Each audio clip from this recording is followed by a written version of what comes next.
Mi papá y mi madrastra destruyeron todo de mi mamá y ahora intentan aprovecharse de mi éxito. Desde que tengo memoria, siempre he soñado con ser artista.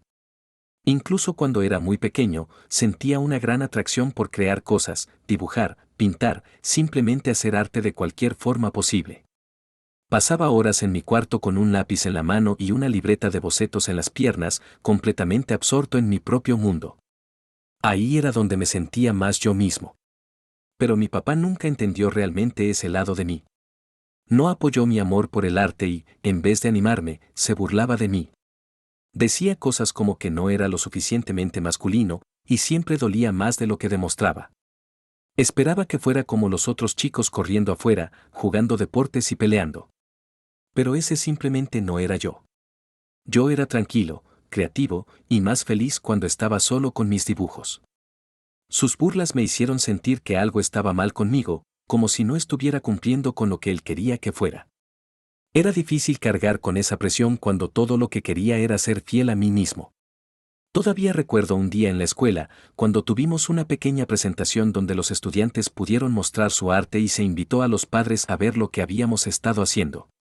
Se suponía que era un momento divertido para nosotros, para mostrar nuestra creatividad y sentirnos reconocidos por nuestro esfuerzo. Mi papá casi nunca iba a esos eventos escolares, así que fue sorprendente verlo ahí ese día. Tengo la sensación de que mi mamá probablemente lo convenció, ya que ella siempre hacía lo posible por apoyarme, incluso cuando él no. Había pasado mucho tiempo preparando las obras que mostraría. Estaba emocionado pero nervioso, esperando que tal vez, solo tal vez, él finalmente notara lo bueno que era. Mientras la gente pasaba por mi exposición, maestros e incluso algunos padres elogiaron mis dibujos. Algunos decían que tenía un verdadero talento, que claramente amaba lo que hacía, y eso se notaba en el trabajo. Por un momento, me sentí orgulloso de mi dedicación. Pero en vez de alegrarse por mí, mi papá solo se quedó ahí, con los brazos cruzados, apenas mirando mi trabajo. No sonreía, no dijo nada amable. Luego, con cara fría, se burló. No solo de mí, sino también de mi mamá. Exclamó, no puedo creer que me estés haciendo faltar al trabajo para ver esto. El arte no le va a llevar a ninguna parte. Y después continuó diciéndole a mi mamá que debía dejar de animarme. Que yo estaba perdiendo el tiempo y que necesitaba dejar de soñar y empezar a enfocarme en mis estudios para que pudiera crecer y tener un trabajo real, como el que él tenía. Oírlo decir esas cosas en voz alta, especialmente en un lugar donde me sentía orgulloso por un momento, fue como si alguien me quitara el piso de golpe. Aunque era joven, todavía recuerdo sentirme avergonzado, herido y, honestamente, destrozado. Sentía que no importaba lo que hiciera, ni cuanto me esforzara, nunca iba a ser suficiente para mi papá porque no era el tipo de éxito que a él le importaba. Durante toda la secundaria, las cosas realmente no cambiaron entre mi papá y yo. Si acaso, sus comentarios solo aumentaron en frecuencia y se volvieron más frustrantes. Seguía repitiendo lo mismo de diferentes formas, diciendo que necesitaba dejar de soñar y empezar a enfrentar la realidad. No importaba cuánto me esforzara ni lo que lograra con mis obras, él nunca parecía notar el esfuerzo detrás de eso. Y si lo notaba, sin duda nunca decía algo positivo. Incluso cuando fui aceptado en una de las escuelas de arte más prestigiosas de la ciudad, algo que debía ser un gran logro, algo de lo que cualquier padre normalmente se enorgullecería, él parecía casi enojado. No le importaba que hubiera trabajado tanto para llegar ahí. Solo veía que aún seguía una ruta que él no respetaba. Durante todo eso, la única persona que realmente estuvo a mi lado fue mi mamá. No importaba cuántas veces mi papá me menospreciara o ignorara lo que me importaba, ella siempre estaba ahí para recordarme que yo valía y que mis sueños también eran importantes. Me decía que la opinión de mi papá no era la que me definía. Decía que mientras siguiera haciendo lo que amaba, eso era todo lo que realmente importaba. Su apoyo siempre significó el mundo para mí. Durante mi primer año de universidad, justo cuando empezaba a encontrar el rumbo y acomodarme en esta nueva etapa en mi vida, todo cambió. De la peor manera posible. Nos enteramos de que mi mamá tenía cáncer, grado 4. No había mucha esperanza, y aunque los doctores hicieron lo que pudieron, en el fondo todos sabíamos que casi no se podía hacer nada. Al final, solo pudimos estar ahí para mi mamá, pasar el mayor tiempo posible con ella e intentar aprovechar cada momento que quedaba. Verla pasar por eso fue desgarrador. Siempre había sido mi mayor apoyo, la única que realmente creía en mí, y ahora la única persona que estuvo a mi lado pase lo que pase se estaba yendo poco a poco cuando ella murió. Al principio no parecía real. Era como si el mundo se quedara en silencio y nada tuviera sentido. Perderla fue como perder una parte de mí. Después de que mi mamá murió, las cosas entre mi papá y yo solo empeoraron. Casi no hablábamos. Las únicas veces que nos veíamos eran durante los recesos universitarios. Y aún así, hacía todo lo posible para que esas visitas fueran cortas. Estar cerca de él era agotador. Seguía haciendo los mismos comentarios sobre mi carrera, seguía actuando como si estuviera desperdiciando mi vida tras un sueño que él nunca aprobó. Ya había perdido a la única persona que creía en mí. No podía soportar que el otro me recordara constantemente que lo que amaba no era suficiente.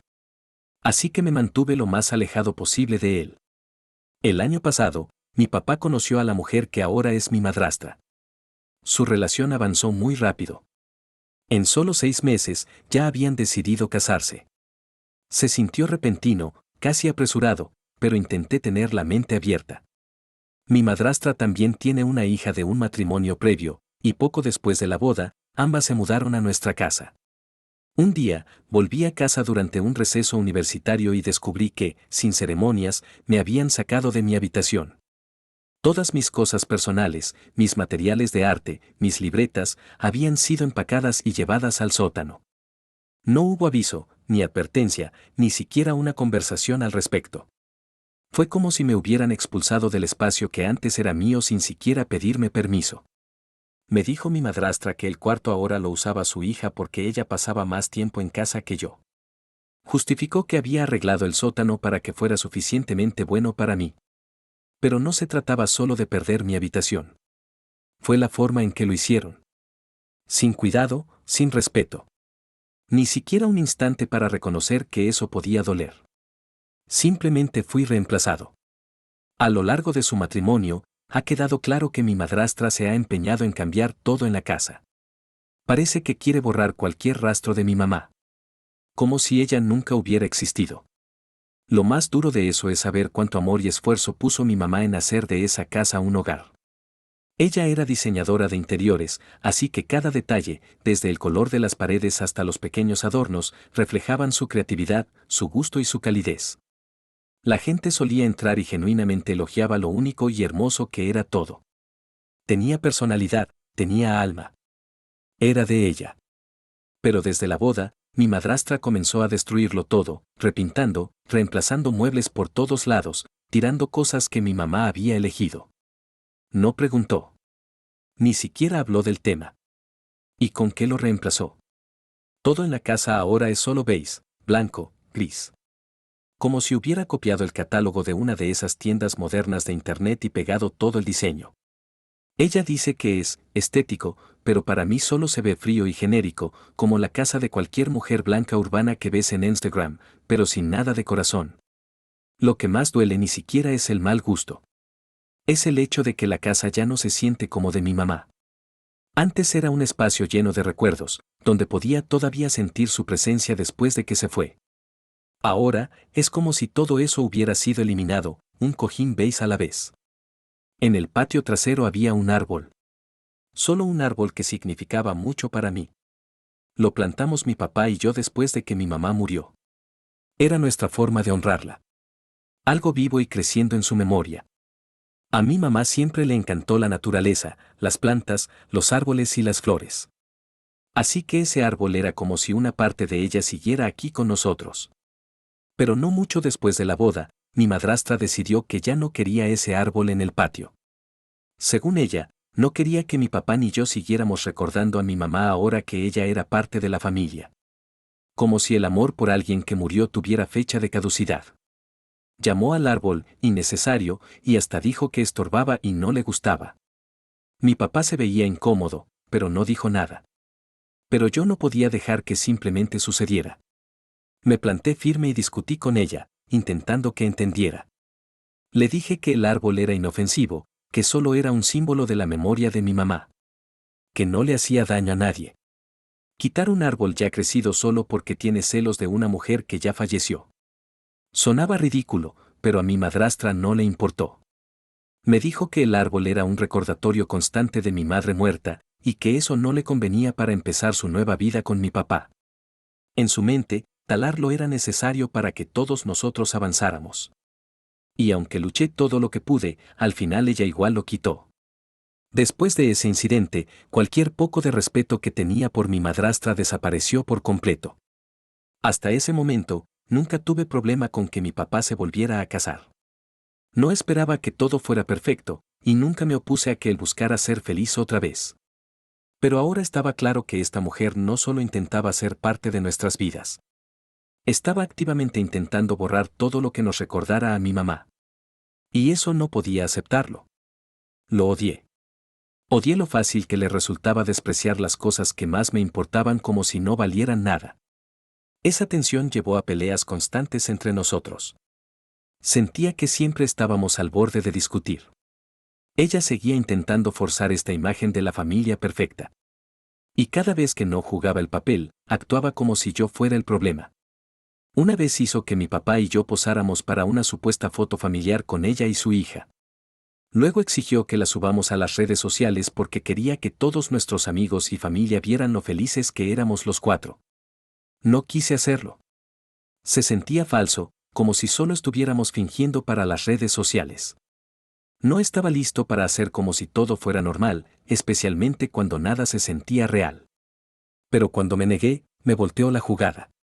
Me acusó de no hacerla sentir a ella ni a su hija bienvenidas ni aceptadas en la familia, como si yo fuera el injusto. Como si yo tuviera que sonreír y jugar a la familia feliz mientras ella destruía todo en la casa que nos recordaba a mi madre. Además, su hija era igual de bully que su madre. Constantemente se burlaba de que yo era estudiante de arte y decía que iba a estar desempleado en algunos años. Mi papá y mi madrastra se unían a esas conversaciones y de verdad se reían junto con ella, estando de acuerdo. Ellos. Los tres esperaban que nunca fuera nadie. Mi madrastra en especial amaba recordarme que no debía esperar regresar a casa después de la universidad cuando inevitablemente me quedara sin trabajo. Decía frases como, no quiero a un adulto vago durmiendo en mi sillón, lo cual dolía mucho escuchar. Y en vez de defenderme o pedirle que parara, mi papá sonreía. Incluso le decía, no te preocupes, nunca dejaría que eso pasara. Tampoco quiero a un adulto desempleado rondando por la casa, ocupando espacio y sin hacer nada, como si yo fuera un perdedor random y no su propio hijo. Sus palabras sí me afectaron. No voy a mentir. Que tu propia familia te menosprecie constantemente te va desgastando en formas difíciles de explicar. Cada comentario, cada broma sutil, cada risa de desprecio me iba quitando pedacitos. Después de un tiempo, me di cuenta de que intentar mantener cualquier relación con ellos solo me hacía más daño.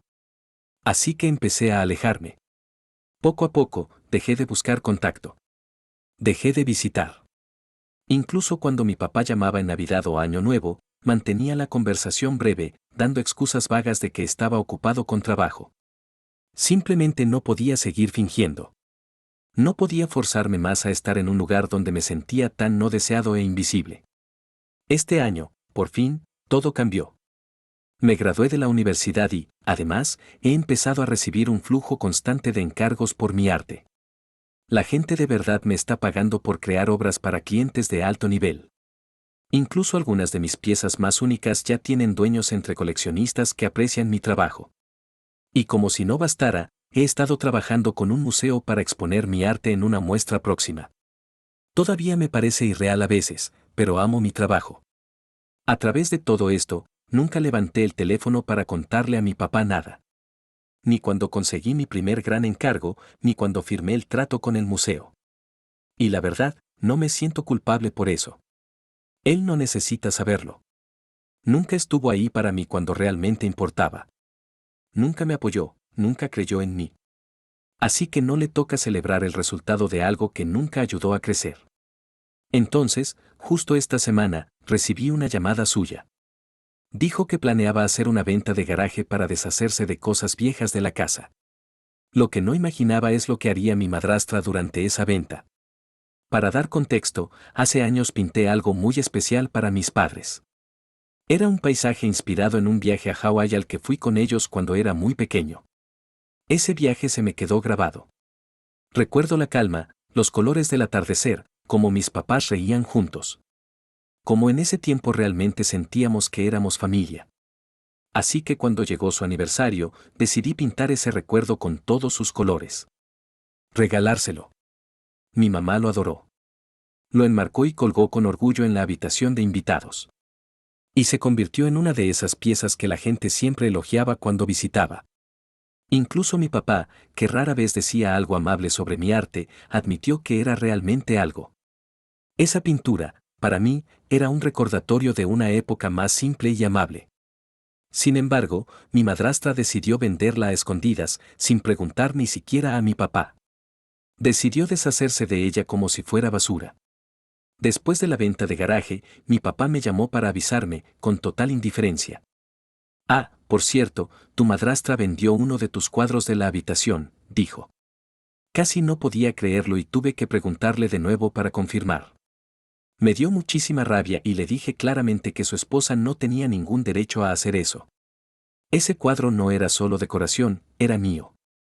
Era un pedazo de mi corazón, un homenaje para él y para mi mamá. Me lo podía haber devuelto si no lo quería tener ahí en vez de venderlo. Pero él solo me dijo que sí, que también le sorprendió un poco cuando lo vendió, pero que no pensaba que era tan grave porque al final solo era un cuadro. Me sentí completamente irrespetado, no solo por lo que hizo mi madrastra, sino por lo fácil que mi papá lo minimizó. Como si yo exagerara por preocuparme por algo valioso para mí.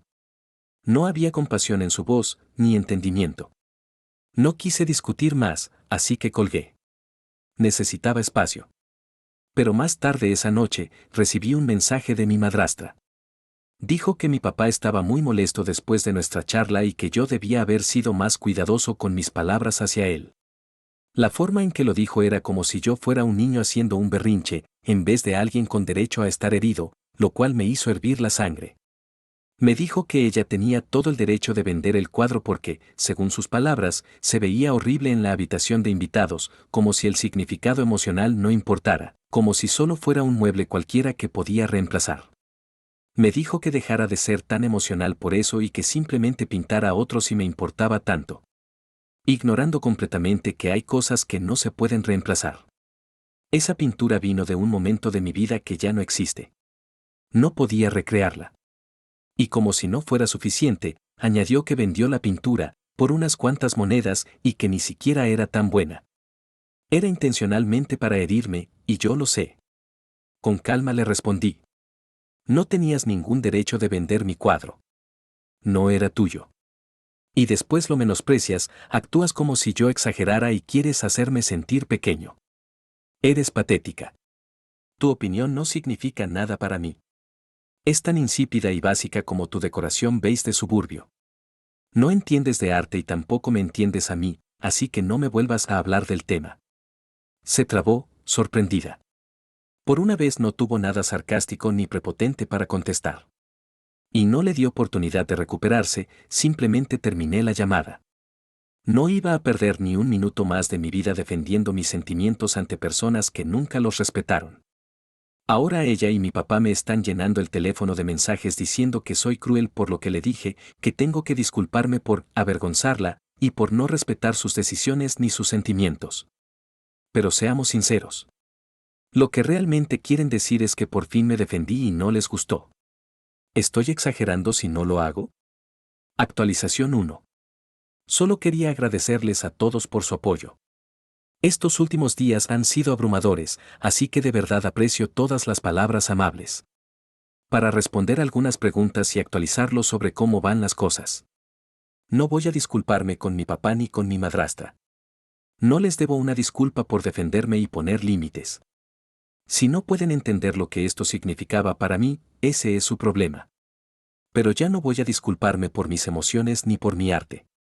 Tampoco sé muy bien por qué mi madrastra vendió la pintura exactamente, pero siento que fue una maniobra de control, otro intento más de borrar todo recuerdo de mi mamá en la casa.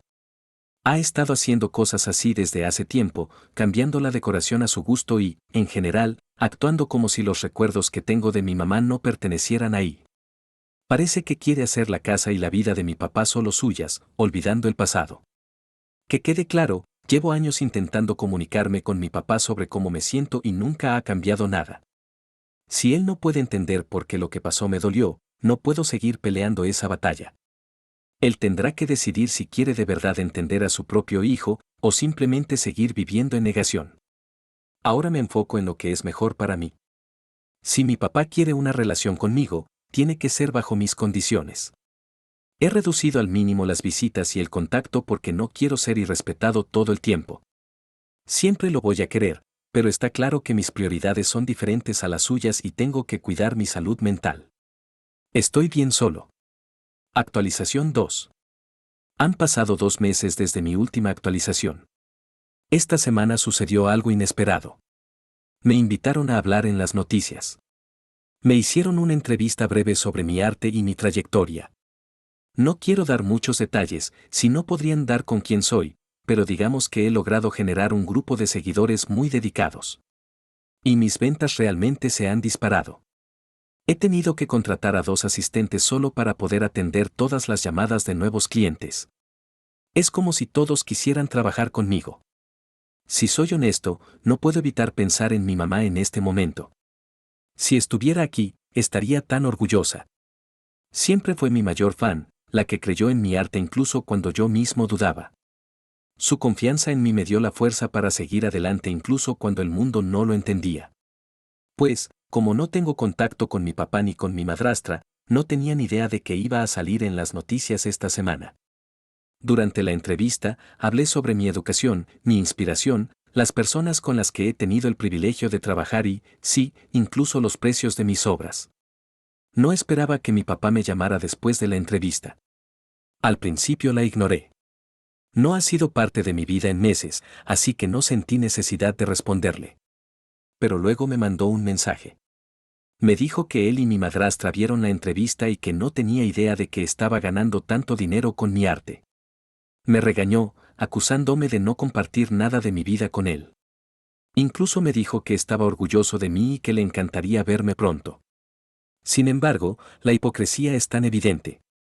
¿Dónde estaba su orgullo cuando yo luchaba en los primeros años, intentando abrirme camino en el mundo artístico?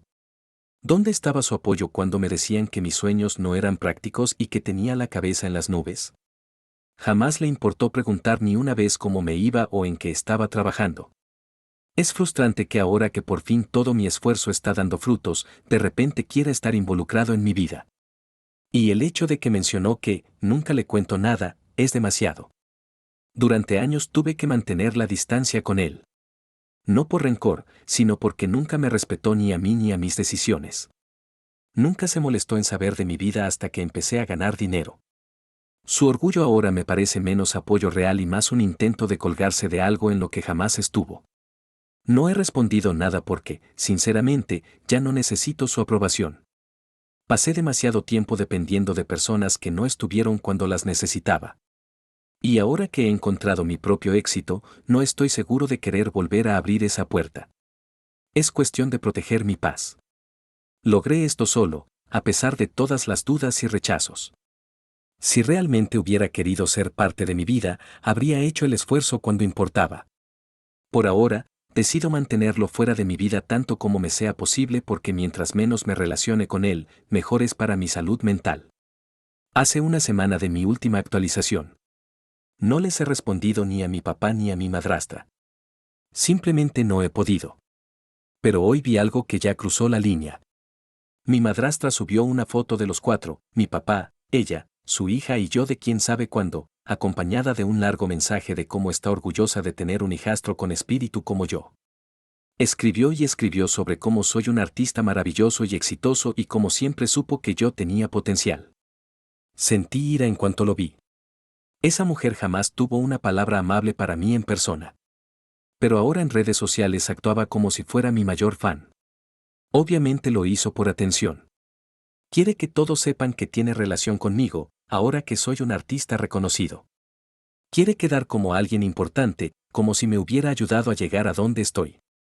Eso me enfurece. Parece que intenta usar mi trabajo y mi trayectoria como medalla para presumir ante sus amigos y conocidos. Sé exactamente lo que está haciendo. Sabe que la publicación va a tener impacto, y lo ha tenido. Los comentarios no paran.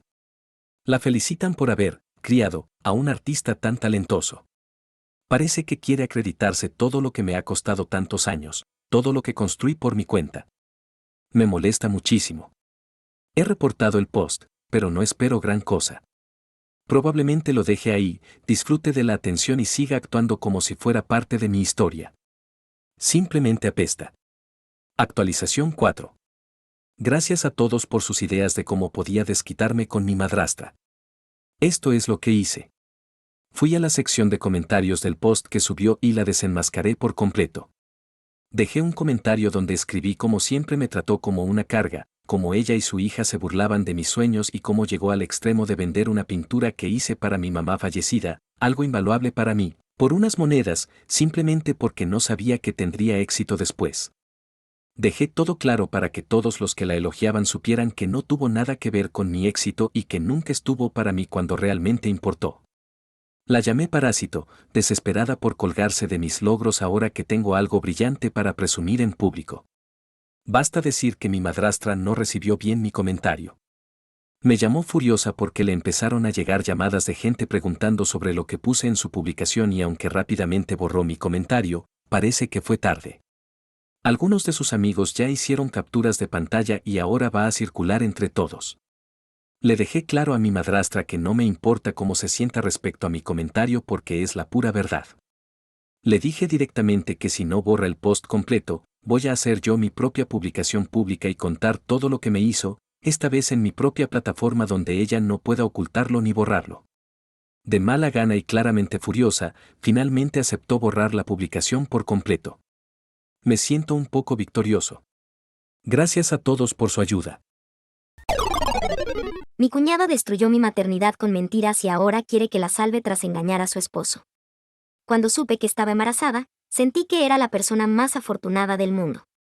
Marcus y yo habíamos estado intentándolo durante tanto tiempo, y cuando la prueba dio positivo, fue como un sueño hecho realidad. No podíamos esperar para compartir la noticia. Nuestras familias estaban encantadas. Bueno, la mayoría de ellas lo estaba. La única persona que no parecía tan emocionada era mi cuñada, Marcia. Marcia y yo nunca nos llevamos realmente bien. Ella era ese tipo de persona que siempre hacía comentarios que parecían más crueles que graciosos. Decía cosas como, vaya, qué valiente eres por ponerte eso, o, no sé cómo ustedes dos hacen que funcione, pero bueno por ustedes. Siempre era algo así. Marcus solo se encogía de hombros y decía cosas como, así es Marcia. Ella no lo dice en serio. Así que intenté dejarlo pasar y no permitir que me afectara.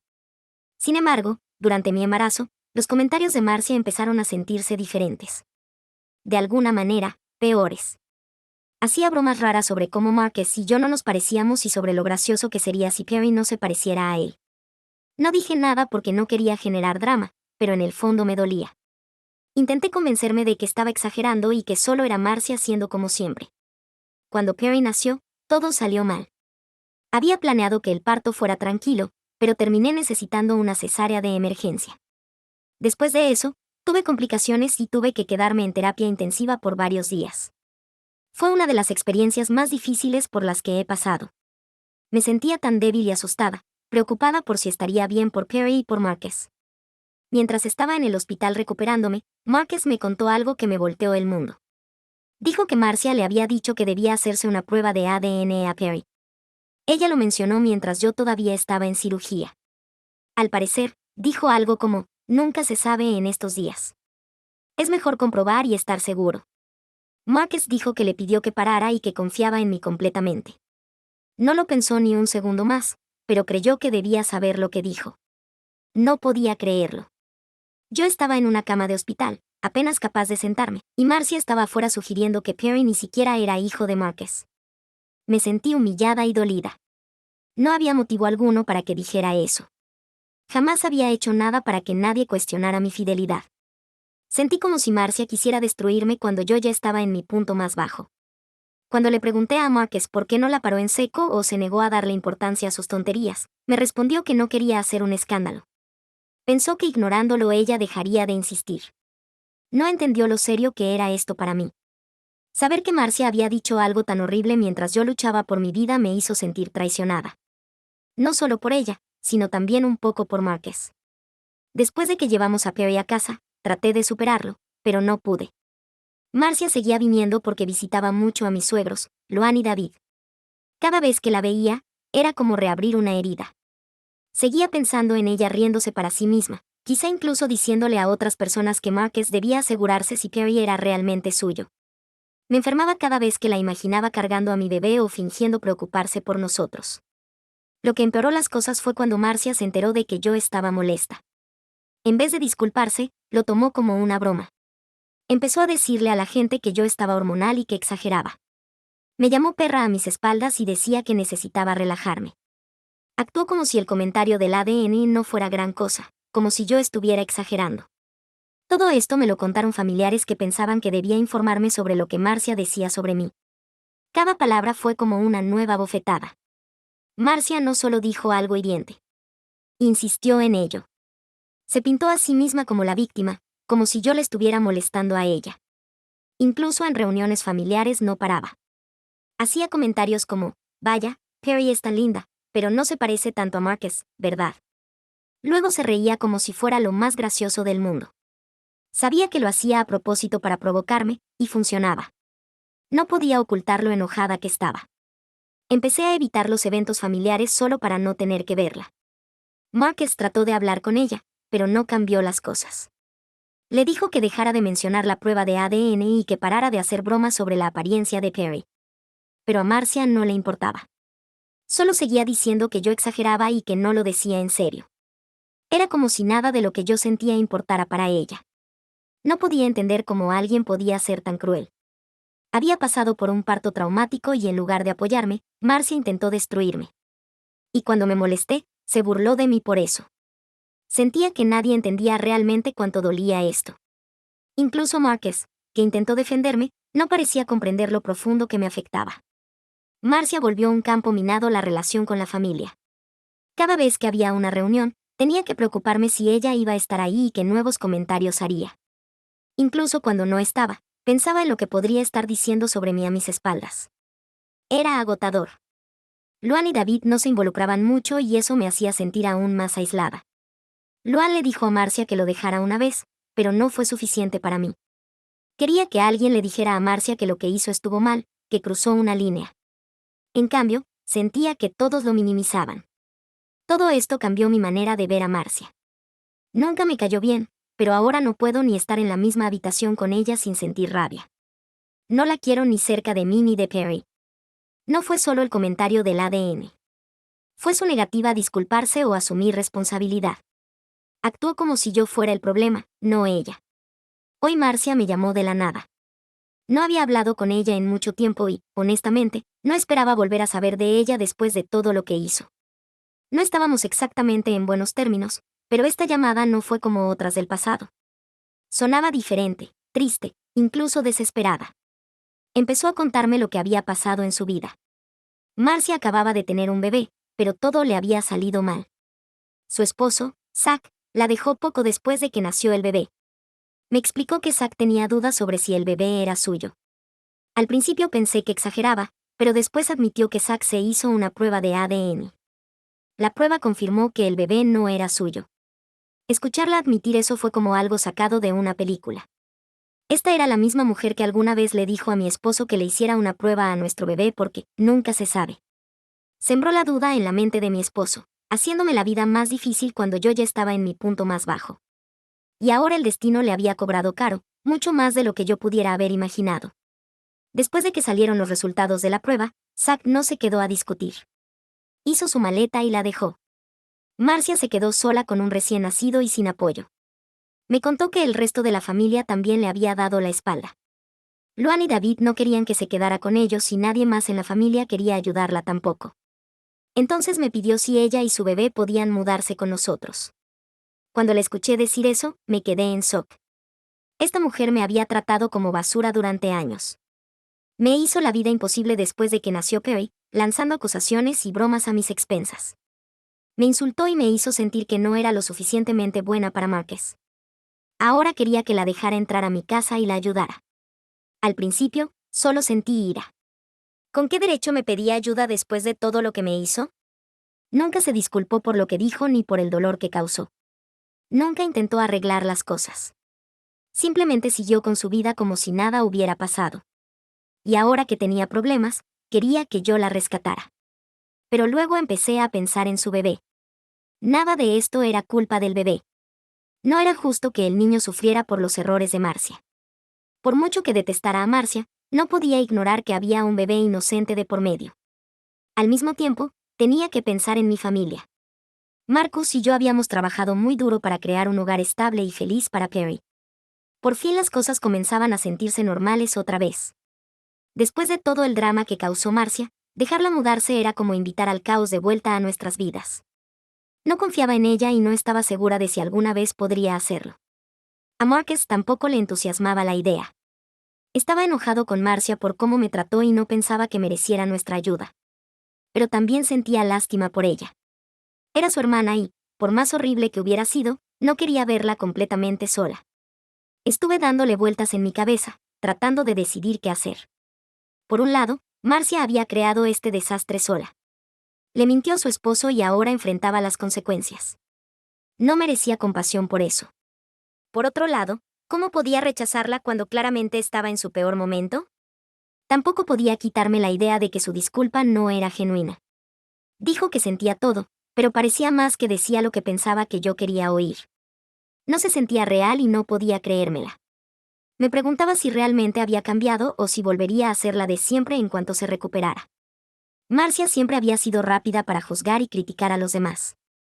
¿Qué sucedería si la dejaba mudarse conmigo? ¿Me trataría con respeto? ¿O solo intentaría aprovecharse de mi bondad? Intenté concentrarme en los hechos. Marcia había quemado todos sus puentes. Zack se fue, y la familia no estaba dispuesta a ayudarla. No tenía a nadie más, por eso recurrió a mí. Pero eso no era mi culpa.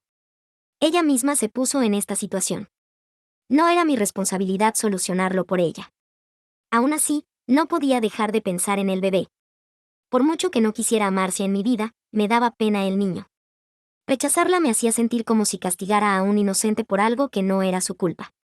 Pero dejarla mudarse parecía invitar problemas a mi hogar. Toda la situación me dejó dividida. No quiero ser la clase de persona que rechaza a alguien necesitado, pero tampoco quiero poner en riesgo a mi familia. Marcia ha causado tanto dolor en el pasado y no estoy segura de estar lista para perdonarla. Ahora estoy atascada, tratando de decidir qué hacer. No importa lo que decida, parece la elección equivocada. Estoy exagerando por no querer que mi cuñada se mude, aunque dice que no tiene a dónde ir. Actualización 1. Después de mucho ir y venir, Marcus y yo decidimos dejar que Marcia se mudara al departamento que habíamos comprado hace unos años. Originalmente era para alquilarlo y ganar un ingreso extra, pero dada la situación, parecía la mejor opción para ella. Estaba pasando un momento difícil, y así no tendría que vivir con nosotros directamente, pero al menos tendría un lugar donde quedarse. Marcus dejó claro que aunque no tendría que pagar renta, sí debía cubrir sus propias cuentas, servicios, alimentos, todo lo demás. Nos parecía justo, y Luan y David pensaron que era generoso de nuestra parte, especialmente dada la situación de Marcia. La animaron a aceptarlo, y ella estuvo de acuerdo. Por un tiempo, todo pareció estar bien. Marcia se mantenía en lo suyo y no tuvimos problemas. Las cosas todavía eran un poco incómodas entre nosotras, pero parecía que podría funcionar si ella solo se quedaba en el departamento y resolvía sus asuntos sola. Por un tiempo, el arreglo funcionó y hasta pensé que podríamos superar todo lo ocurrido. Pero luego pasó algo totalmente inesperado. Supimos que Zack, el exesposo de Marcia, había presentado una orden de alejamiento contra ella. Fue impactante. Durante meses, Marcia había estado llamando a familiares regularmente, manteniéndose en contacto con todos. Y de repente, nadie supo nada de ella. Esta noticia nos tomó por sorpresa. No sabíamos qué pensar. Simplemente parecía tan inesperado. Marcus, que estaba hablando con Zack sobre trabajo, decidió preguntarle qué estaba pasando. Zack no se guardó nada. Le contó a Marcus toda la historia. Según Zack, Marcia lo estaba acosando. Había estado presentándose en su trabajo sin invitación, quedándose afuera de su casa y siguiéndolo. No fue un hecho aislado. Había estado ocurriendo durante semanas. Zack dijo que incluso molestaba a sus familiares, apareciéndose en sus casas y haciéndolos sentir incómodos.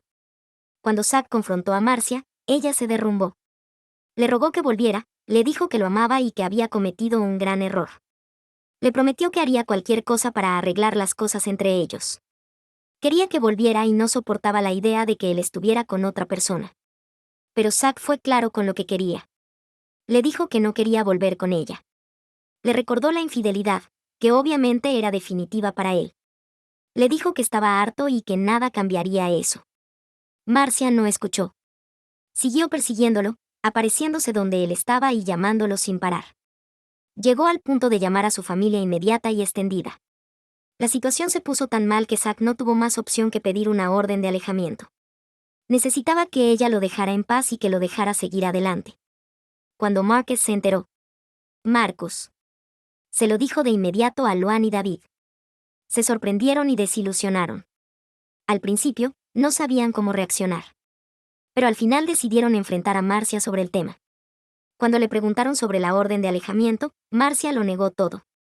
Aseguró que Zack mentía, que no era cierto y que él se lo estaba inventando. Pero nadie le creyó. No tenía sentido. Si Zack se había tomado la molestia de solicitar una orden de alejamiento, algo tenía que haber pasado. Luan le preguntó directamente por qué sacaría algo tan grave si no había pasado nada. Marcia no tuvo respuesta. Simplemente se quedó callada. Después de esa conversación, nadie de la familia le habló. Estaba claro que había cometido grandes errores y nadie estaba dispuesto a ponerse de su lado. Seguía viviendo en el departamento, pero su relación con la familia estaba claramente rota. Marcia seguía intentando contactar a todos, llamando muchas veces, pero nadie le respondía. Sus llamadas eran ignoradas y nadie estaba dispuesto a interactuar con ella. Había destruido demasiadas relaciones y ahora estaba completamente sola. Al principio, sentí pena por ella. Claramente estaba sufriendo y parecía no tener a nadie. Pero al mismo tiempo, sabía que ella se había buscado esto. Ella fue quien tomó esas decisiones y alejó a todos. No nos correspondía a nosotros arreglarle la vida. Marcus y yo decidimos mantener cierta distancia de la situación. Queríamos asegurarnos de que estuviera bien en el departamento, pero no queríamos involucrarnos demasiado. Esperábamos que Marcia al final enfrentara la realidad de sus actos y tratara de cambiar su comportamiento. Pero con el paso del tiempo, las cosas solo parecían empeorar. Nadie en la familia le hablaba. Ella seguía llamando, pero nadie contestaba. Y estaba claro que sus acciones la habían dejado completamente aislada. Y ahora enfrentaba las consecuencias de su comportamiento. Intenté mantenerme al margen. No quería ser quien le solucionara la vida a Marcia, especialmente después de todo lo que me hizo. Era doloroso verla sufriendo, pero necesitaba asumir responsabilidad por sus errores. Por más que Marcus quisiera ayudarla, él sabía que primero tenía que querer cambiar ella misma. No podía esperar que nadie le arreglara todo si no ponía de su parte. No estoy segura de cómo va a terminar esto. Marcia sigue viviendo en el departamento, pero la tensión con la familia es más alta que nunca. Nadie sabe qué hacer, y parece que nadie quiere involucrarse. Marcus y yo solo estamos esperando a ver si la situación mejora o empeora. Por ahora, no sé qué más podemos hacer. Le dimos una oportunidad y ahora depende de ella arreglar las cosas. Hasta que asuma responsabilidad por sus actos, no creo que nada vaya a cambiar. Recientemente, tuvimos una cena familiar en casa de Luan y David. Fue una situación extraña porque las cosas han estado incómodas con Marcia un tiempo, pero intentábamos mantener la paz. Sin embargo, en cuanto llegó, supimos que algo iba mal. Marcia llegó casi 2 horas tarde. Todos habíamos estado conversando y esperando, pero no solía llegar tan tarde, especialmente a una cena familiar. Cuando finalmente llegó, estaba claro que algo andaba mal. No se veía como ella misma, y Marcia siempre ha sido del tipo que cuida mucho su apariencia, desde la ropa hasta el cabello. Pero esa noche, se veía diferente. Tenía el cabello desordenado y la ropa no era algo que acostumbrara a usar. Se veía desorientada, como si estuviera en otro lado. Mentalmente, todos en la mesa sabíamos que algo no estaba bien. Poco después de que llegó Marcia, llegó Martín, amigo de David. Eso fue raro. David no nos había dicho que iba a invitar a Martín. Todos nos quedamos confundidos, pero al principio no le dimos importancia. Quizás simplemente decidió llevarlo de último minuto. Pero el momento fue extraño. Y el ambiente en la sala ya había cambiado con la llegada rara de Marcia. Marcia subió a acostar a su hija sola. Unos minutos después, Martín bajó. Y ahí fue cuando todo se puso aún más raro. Marcia caminó directamente hacia Martín, lo besó en los labios y lo presentó a todos. Se sintió como si el aire desapareciera del ambiente. Todos nos quedamos mirando. Marcia actuando como si nada estuviera mal. Y la forma en que presentó a Martín de manera tan casual hizo que todo se sintiera extraño. Nos dijo, por supuesto, ustedes lo conocen como el amigo de papá, pero lo que no saben es que él también es el papá de Sola. Todos nos quedamos congelados. No sabíamos qué decir. David parecía completamente en shock, igual que los demás. Marcia solo estaba parada ahí, tranquila, como si esto fuera normal. La tensión en la sala era tan densa que se podía cortar. David fue el primero en hablar, pero honestamente, parecía que estaba a punto de perder el control. Estaba tan enojado que pensé que podría golpear a Martín. Marcus tuvo que intervenir y evitar que hiciera algo.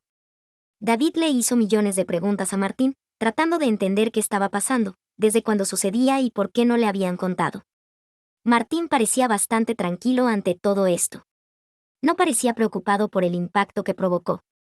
No respondió muchas de las preguntas de David, simplemente se encogía de hombros y decía que todo estaba bien.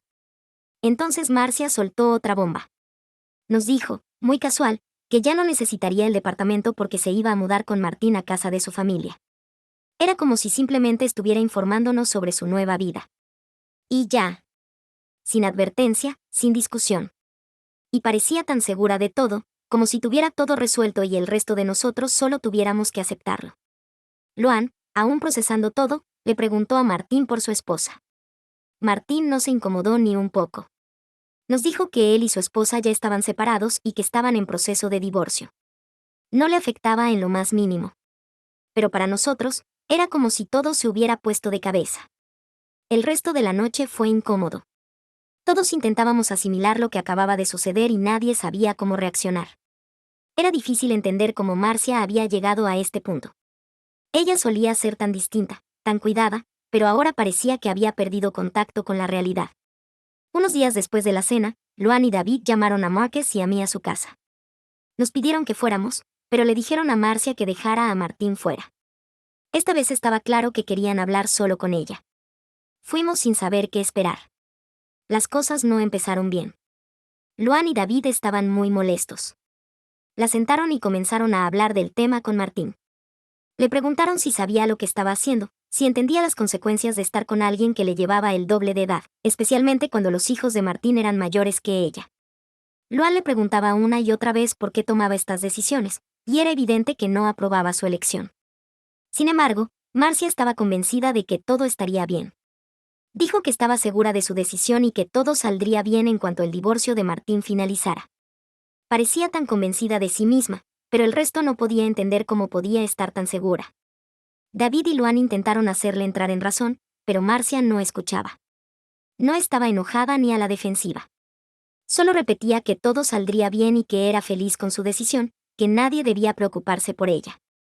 Estaba claro que, dijéramos lo que dijéramos, no iba a cambiar de opinión. Toda la conversación se sintió estéril. Tratamos de explicarle nuestras preocupaciones, pero a Marcia no le importó. Era como si ya hubiera tomado su decisión y nada la haría ver las cosas distinto. En un punto, sentí que ya ni la conocía. Era difícil imaginar que la Marcia de ahora fuera la misma que solía preocuparse tanto por su familia y su futuro. Nadie sabe realmente cómo reaccionar a todo esto. Es completamente fuera de lugar para Marcia y es difícil entender cómo terminó aquí. Creo que toda la familia sigue en shock. Hemos intentado hablarle, decirle que no es el mejor camino, pero parece que vive en su propio mundo y no hay manera de traerla de vuelta. Actualización 3. Han sido un par de meses extraños y las cosas entre Marcia y Martín solo se han vuelto más complicadas. Ya no sé qué pensar. Honestamente, todos estamos tan confundidos e incómodos con todo esto. La situación cada vez se complica más y mientras más intentamos entenderlo, más preguntas surgen. Es difícil seguir el hilo de cómo todo esto se salió de control. David es especialmente el más herido de todos. Martín ha sido su amigo desde la secundaria. Se han conocido por décadas. David nunca imaginó ni en 1.000.000 de años que Martín terminaría con Marcia. Ninguno de nosotros lo pudo haber previsto. Y para peor, todo pasó tan rápido. Fue demasiado, demasiado rápido. Hace 2 meses, el divorcio de Martín se finalizó. Recuerdo cuando se lo contó a todos. No fue una sorpresa, ya que él y Charlotte llevaban teniendo problemas por años. Pero aún así, se notaba que fue duro para David. Siempre habían sido amigos y esto era algo que nadie esperaba. Siempre parecían una familia perfecta. Pero al día siguiente, justo después de conseguida la sentencia de divorcio, Martín le propuso matrimonio a Marcia. Sí, escuchaste bien. Al día siguiente. Ni siquiera sé qué decir sobre eso. Fue como si se movieran en un torbellino. La propuesta fue rapidísima y el compromiso pareció salir de la nada. Por supuesto que Marcia estaba extasiada. Estaba feliz de que todo fuera tan rápido. Pero para los demás, se sintió apresurado y extraño. Y luego, la semana pasada, se casaron. No perdieron ni un minuto, ¿verdad? La boda fue enorme, mucho más grande de lo que esperábamos. Todo el mundo hablaba de eso. La recepción estaba llena de murmullos. La gente no podía evitar el chisme. Estoy segura de que todos intentaban descifrar qué estaba pasando detrás de escena. Perdí la cuenta de cuántas veces escuché a otros hablar sobre lo raro que era todo esto. Luan me dijo lo incómoda que se sentía, especialmente por su relación con Charlotte, la ex esposa de Martín. Charlotte y Luan han sido amigas por años y Charlotte siempre ha formado parte del círculo familiar. Sé que Luan se sentía realmente dividida con toda esta situación. No sabía a quién era leal. Pero cuando Charlotte se enteró de la relación de Marcia y Martín, todo cambió. Las sospechas de Charlotte sobre una infidelidad de Martín se confirmaron. Se sintió completamente traicionada y todo se volvió feo. No era solo la infidelidad. Fue el hecho de que Martín embarazó a Marcia mientras seguía casado con Charlotte. Charlotte simplemente no pudo con ello. Y ahora cortó completamente a Luan. Eso es lo que más le afecta a Luan. Se siente culpable por perder la amistad de Charlotte.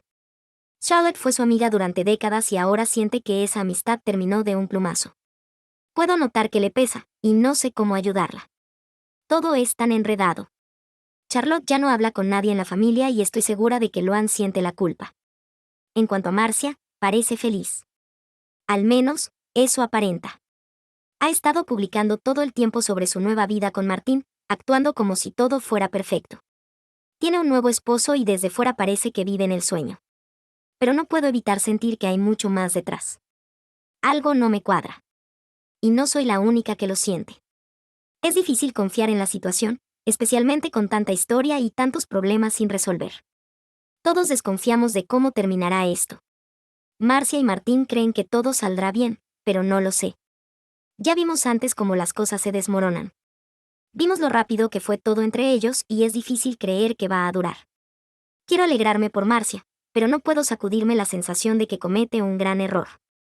Hay demasiado equipaje, demasiada gente herida, demasiadas traiciones. Cuanto más lo pienso, más me doy cuenta de que ninguno de nosotros ha podido procesar realmente todo esto. No hemos tenido tiempo de hablar de cómo nos hace sentir todo esto. Y ahora todo ha pasado tan deprisa. La boda, el divorcio, la forma en que Marcia saltó a esta relación. Es como si todo estuviera ocurriendo en avance rápido y todos los demás nos quedáramos atrás tratando de alcanzar el ritmo. Mi familia política arruinó el futuro de mi hijo por salvar a su nieto criminal. He venido aquí para descargar un poco mi frustración con ustedes. He visto que mucha gente cuenta sus vidas en Reddit, así que pensé, ¿por qué no? Esto no tendrá el mejor formato porque nunca he escrito antes. Pido disculpas de antemano por eso. Mi esposo, Alejandro, de 50, y yo nos distanciamos de mis suegros hace mucho tiempo. Mi suegro, Benjamín, de 70, y mi suegra, Violeta, de 69, hicieron algo que nos rompió el corazón. Cuando mi hijo, Keith, era pequeño, mis suegros prometieron crearle un fondo universitario. Se suponía que lo harían tanto para él como para su otro nieto, Simón, de 24. Simón es hijo de mi cuñado, Nico, de 50. Sí, Alejandro y Nico son gemelos. Terminaron teniendo a sus hijos con solo un mes de diferencia. Kate y Simón eran muy queridos por mis suegros, pero con los años se unieron más a Simón por varias razones. Todo nos parecía bien ya que querían a Keith también. Teníamos una muy buena relación con mis suegros y de verdad pensaba que eran excelentes abuelos. Pero luego hicieron algo que no he logrado perdonar. Justo cuando mi hijo se graduó de la escuela, mis suegros anunciaron que ya no le darían el fondo universitario. ¿Quieren saber por qué? Porque iban a gastar ese dinero en Simón. Sí, Simón tenía también un fondo universitario, pero iba a usarse para otra cosa. Nunca iba a ir a la universidad ya que ni siquiera logró graduarse de la escuela. Un poco de contexto, Simón es extremadamente consentido. Tiene una actitud horrible y de superioridad que fue empeorando conforme crecía. Pero no es su único problema. Simón es también un conocido criminal. No estoy exagerando ni un poco. Lo han arrestado varias veces por destruir propiedad pública, entre otras cosas. Además es consumidor habitual de drogas. Así que, sí, ha hecho muchas cosas delictivas antes de cometer uno de los mayores errores de su vida. Se metió en líos con la ley y de inmediato fue enviado a la cárcel. Mis suegros siempre eran quienes sacaban a Simón de apuros y esta vez también lo hicieron. Pero no esperaban cuánto costaría mantener a Simón fuera de prisión. Así que en lugar de dejar que se hiciera responsable de sus actos, decidieron quitarle a mi hijo el fondo universitario para salvar a su otro nieto de la cárcel. Mi hijo es un excelente estudiante, así que logró entrar en una universidad increíble justo después de terminar la escuela. Era un lugar caro y nuestros ingresos no le permitieron obtener una beca. Así que tuvo que pagar la colegiatura como fuera posible. Keith dependía totalmente del fondo que sus abuelos le habían prometido para poder asistir a esa universidad. Cuando Violeta y Benjamín dijeron que ya no iba a recibir ese dinero, Keith quedó destrozado. No teníamos el dinero para enviarlo a la universidad y sus propios ahorros no iban a ser suficientes. Mis suegros sabían que Keith estaría molesto, por lo que tomaron la salida fácil y nos lo dijeron a nosotros en vez de decírselo directamente a él. Alejandro y yo fuimos quienes tuvimos que decirle a nuestro hijo que no había dinero para la universidad. Jamás olvidaré la cara de devastación de Keith al darse cuenta de que tal vez no podría ir a la universidad de sus sueños. Alejandro y yo peleamos mucho con mis suegros sobre su decisión. Les dijimos que estaban mostrando favoritismo al quitarle el fondo universitario a mi hijo para dárselo a su otro nieto. Mis suegros se mostraron indiferentes y despreocupados, nos dijeron que éramos nosotros los que actuábamos con derecho. Hubo una pelea enorme tras la cual mi esposo, mi hijo y yo dejamos de tener contacto con ellos. Eso fue hace 5 años.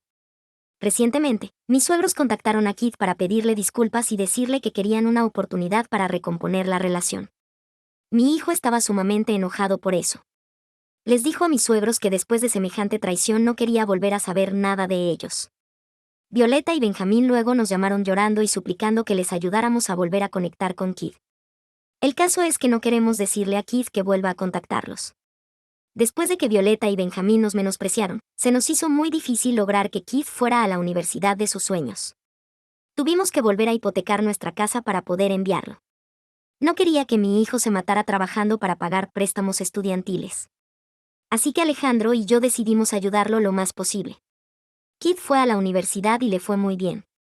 Ahora tiene un gran empleo y gana buen dinero.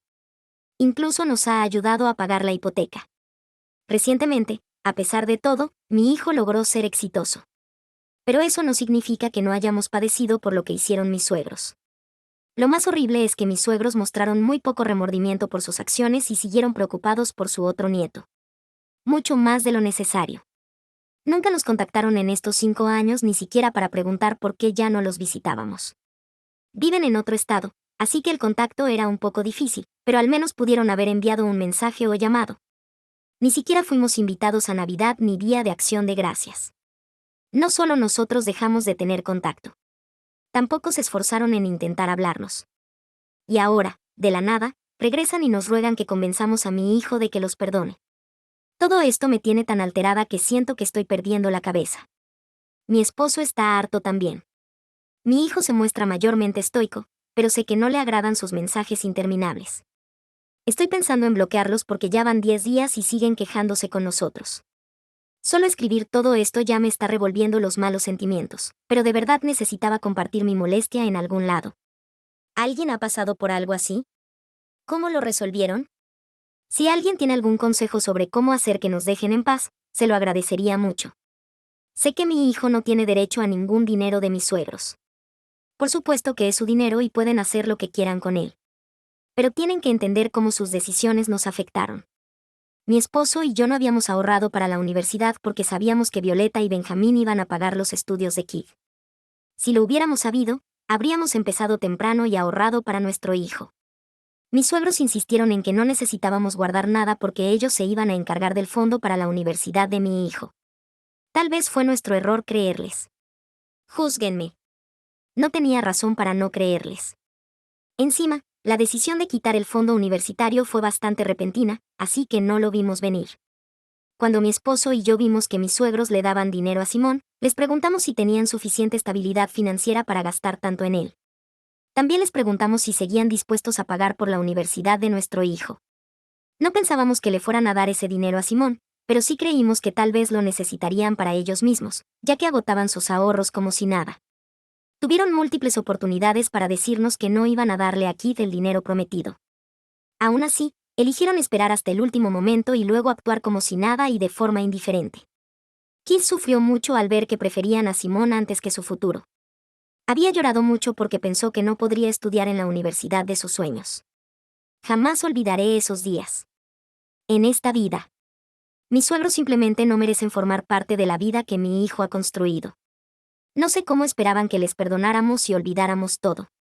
Antes de publicar una actualización sobre nuestra situación, necesito responder algunas preguntas que siguen saliendo. Ya expliqué antes por qué nunca ahorramos para la universidad de Kid.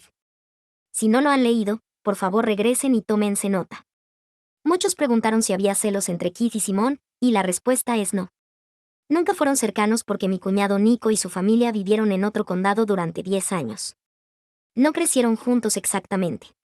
Se trataban con cortesía, pero Simón casi siempre prefería alejarse de la familia. Comenzó a meterse en problemas desde los 12 años, tras lo cual se volvió muy distante. Francamente, el sentimiento de superioridad de Simón no le caía bien ni a nosotros ni a Kid. Simón estaba acostumbrado a una vida lujosa y creía que todos debían dedicarle atención. Cuando las cosas no salían como quería, hacía grandes berrinches y hasta destruía cosas. Así que poco a poco mi hijo se fue alejando de Simón también. Aunque cueste creerlo, mi hijo es buena persona y no hace enemigos porque sí. Simón es quien nunca ha querido a nadie, ni a su propia familia. También preguntan por qué mis suegros favorecían tanto a Simón y dónde estaban sus padres en todo esto. Cuando Nico volvió a nuestro país, perdió el trabajo y tuvo que pedir ayuda a su familia. Empezaron a vivir con mis suegros porque no tenían dinero.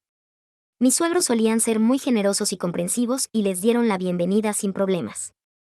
Se dieron cuenta de que Simón estaba teniendo problemas con la mudanza y el cambio de vida, así que hicieron lo posible por consentirlo. Probablemente no tenían idea de que eso afectaría tan mal su personalidad. Al principio, los padres de Simón advirtieron a mis suegros que estaban fomentando su mal comportamiento. Cada vez que se metía en problemas, mis suegros lo salvaban o inventaban excusas. Si Nico y su esposa intentaban disciplinar a Simón, Violeta y Benjamín intervenían para protegerlo. Simón acabó por no hacerle caso a sus padres porque sabía que ya no tenían autoridad sobre él. Nico más tarde pudo comprar una casa después de 4 años, pero para entonces Simón ya estaba fuera de control. Se quedó con mis suegros y no quiso regresar sin importar cuánto insistieron. Violeta y Benjamín debieron darse cuenta de qué clase de nieto estaban criando, pero solo presionaban a Nico para que dejara quedarse a Simón. Simón se descontroló aún más y empezó a cometer delitos. Sé que Nico tuvo varias discusiones con mis suegros porque no soportaba ver a su hijo arruinar su vida así. Violeta y Benjamín siempre defendían a Simón y decían que él iba a cambiar solo. Cuando tuvo su primera acusación por manejar ebrio y causó aquel accidente, Nico y su esposa se devastaron. Le advirtieron a Simón que estaría muerto para ellos si no mejoraba. Tampoco estuvieron de acuerdo con Violeta y Benjamín dándole el fondo universitario de mi hijo a Simón. Nico y su esposa querían que Simón sufriera un poco y enfrentara las consecuencias de sus actos. Pero, por supuesto, mis suegros no podían ver a su bebé en la cárcel. Así que hicieron lo que creyeron mejor para Simón. Ahora ya saben por qué no le echo toda la culpa a Nico y su esposa de cómo resultó Simón. Casi todo fue responsabilidad de mis suegros. Creo que esta información aclarará algunas de sus dudas. En cuanto a por qué mis suegros nos buscaron ahora, no lo sé bien. Una razón podría ser que mi hijo recientemente anunció su compromiso. Planean tener un compromiso largo, así que la boda será como en 2 años. Quizás mis suegros piensan que este es el momento correcto para reconciliarse y así poder ir a la boda. No lo sé ni puedo asegurarlo, ya que mi hijo ni siquiera les habla. Empezaron a hostigar a mi esposo y a mí y ya estamos todos hartos. No podemos simplemente bloquearlos y seguir adelante porque, al final, siguen siendo los padres de mi esposo. Él está muy estresado porque sus padres lo están volviendo loco. Puedo notar que lo está pasando muy mal, así que decidimos que al menos los dos nos sentaríamos a escucharlos. Francamente, a mí me da igual, pero pienso que es mejor tener toda la verdad antes de tomar una decisión definitiva. Ya tenemos agendada una reunión con ellos la próxima semana, dijeron que volarán a nuestra ciudad. Eso sí, se van a quedar en un hotel porque no son bienvenidos en mi casa. Mi esposo y yo iremos a su hotel a hablar. La próxima actualización tardará un poco porque la reunión todavía es dentro de una semana. Volveré cuando ya hayamos hablado y pueda averiguar qué tanto quieren realmente reconciliarse con nosotros. Sé que algunos pensarán que es mala idea, pero es lo único que se nos ocurre ahora. Algunos sospechan que quizá quieren pedirnos dinero. No sé tampoco, pero lo descubriremos. Eso sí, aseguro que no vamos a dejar que nos cuenten sus historias tristes para manipularnos. Somos mucho más listos que eso. O al menos eso creo. Actualización 1. Chicos, regreso con una actualización. Ayer mi esposo y yo fuimos a reunirnos con mis suegros. Habían insistido en que lleváramos a Keith, pero nos negamos rotundamente. Además, Keith ya no es un niño, así que no podemos obligarlo a nada. Le contamos que sus abuelos querían verlo, pero él dijo que no quería ir. También le han estado escribiendo y siempre les responde lo mismo. No sé por qué, pero por algún motivo esperaban que mi esposo y yo lo convenciéramos de ir. Cuando fuimos a ver a mis suegros, de inmediato pusieron cara triste al ver que Keith no estaba con nosotros. Decidimos no decir nada al respecto. Nos sentamos y mi esposo fue quien empezó preguntando por qué se acordaron de nosotros y de nuestro hijo después de tantos años. Violeta y Benjamín realmente parecían tristes y culpables cuando Alejandro les preguntó eso. Entonces Benjamín comenzó a contarnos lo que había pasado después de perder contacto. Según ellos, estaban seguros de que ayudar a Simón era lo correcto. Aceptaron que cometieron un gran error y que ahora están pagando por sus malas decisiones. Cuando Simón fue enviado a la cárcel, parecía muy arrepentido y le rogó a mis suegros que lo ayudasen. Violeta y Benjamín tuvieron una conversación emocional en la que él prometió mejorar, ir a rehabilitación y corregir sus acciones. Básicamente les prometió que sería mejor si le daban otra oportunidad. Violeta y Benjamín le creyeron porque lo amaban ciegamente. Así que hicieron todo lo posible para sacarlo de prisión. Pagaron su fianza, el abogado y hasta la rehabilitación. No sé cómo lograron mantenerlo fuera de la cárcel a pesar de sus antecedentes. Simón recibió servicio comunitario y libertad condicional. También tuvo que darle mucho dinero a la víctima. Mis suegros sabían lo que pasaría y por eso decidieron quitarle a Keith su fondo universitario en vez de vaciar sus propios ahorros. Cuando todo terminó, pusieron su atención en Simón para que se recuperara. Por eso tampoco tuvieron tiempo ni energía para buscarnos después del lío. Nico y su esposa se desentendieron completamente de Simón. Mi cuñado le dijo a Violeta y Benjamín que ahora era su problema porque ellos ya habían enseñado a Simón a no obedecerlos. Mis suegros confiaran en que lograrían que Simón cambiara. Incluso le dijeron a Nico que volvería a suplicarlos cuando Simón se convirtiera en un buen hombre. Bueno, eso nunca pasó porque mis suegros fallaron estrepitosamente. Lo cual no sorprende a nadie. Por lo visto, Simón sí fue a rehabilitación, pero salió a la semana. Inventó excusas sobre cómo lo trataron mal en el lugar y que se sentía suicida por estar ahí. Violeta y Benjamín, como siempre, creyeron sus historias.